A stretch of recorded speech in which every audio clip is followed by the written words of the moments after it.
The topic for today's presentation is summer barbecue food safety. My name is Melissa Bess, and I am a nutrition and health education specialist with University of Missouri Extension in Camden County. So basically the four rules of food safety that apply whether it's during the summer or any time, those four rules of food safety are clean, chill, cook, and separate. We will go through each of these rules of food safety with special emphasis on summer and barbecue food safety. So as far as the clean component, make sure that you are washing your hands, preferably for about 20 to 30 seconds with hot or warm water and soap. Make sure all of your surfaces are clean. This would be countertops, sinks, that sort of thing. Make sure you're using clean cutting boards as well. And when you are away from home, for instance, if you're at a picnic or if you're camping, make sure that you will have a source of clean water. If not, make sure that you bring water for preparation and cleaning, or clean cloths, or some kind of towels to clean up after yourself. As far as the chill component, make sure that you're buying your meat at the store last. You don't want that meat to sit in your cart while you're doing all of your other grocery shopping. If you're going to a couple different stores, make sure you buy your meat at the very last store that you are going to. Also, make sure that you put your leftovers in the refrigerator quickly.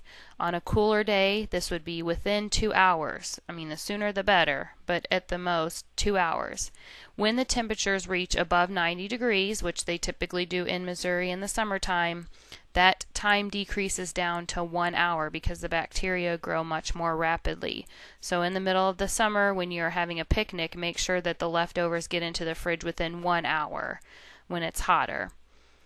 Do not keep foods out at picnics, parties, etc. After people have eaten, try to get that food back in the cooler or into a cool area, because if those foods are sitting out and people are just snacking, you could possibly cause some foodborne illness from that. Anything that has protein, so meat, eggs, cream-based foods, this would be, things like sour cream.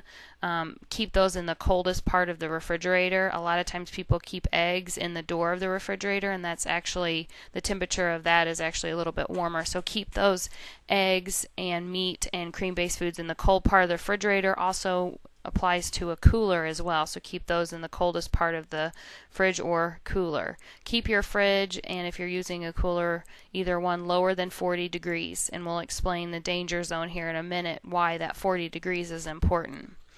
If you are marinating foods, marinate foods in the refrigerator, not on the countertop. And also when you are defrosting meat, make sure you defrost it in the fridge or using a microwave if you're going to cook it immediately. Do not thaw on the countertop. As far as cooking, make sure you use a meat thermometer. The danger zone, which I just mentioned, is the 40 degrees Fahrenheit to 140 degrees Fahrenheit, and this is where our bacteria grow most rapidly. That's why we want foods kept at either below that temperature or above that temperature. Anything in between the 40 to 140, we need to make sure that we put into the refrigerator within the 2-hour limit, or if the temperatures are above 90 degrees, 1-hour limit. When you are cooking using a meat thermometer, safe temperatures. Chicken, most of your chicken products are 165 degrees. Beef hamburgers, 160 degrees.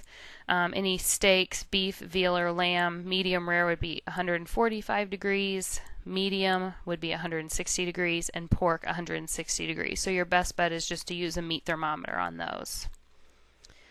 As far as separate goes, keep your raw foods and fresh foods separate at the store, in the grocery cart, as well as when it's being bagged. Do not bag raw foods along with fresh vegetables or fresh fruits or that sort of thing. Keep them separate.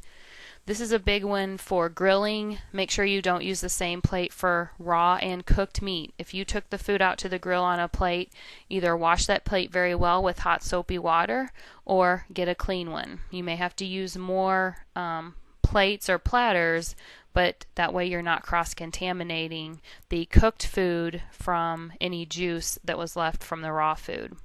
On that same note, don't use the same marinade that you used on your raw food for cooked food.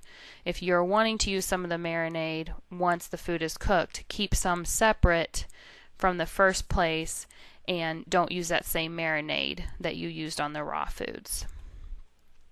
There is a really good resource that the USDA has provided. The website is listed here. It's on barbecue and food safety. A lot of the same information that I mentioned, but maybe a little bit more detailed if you're interested in that.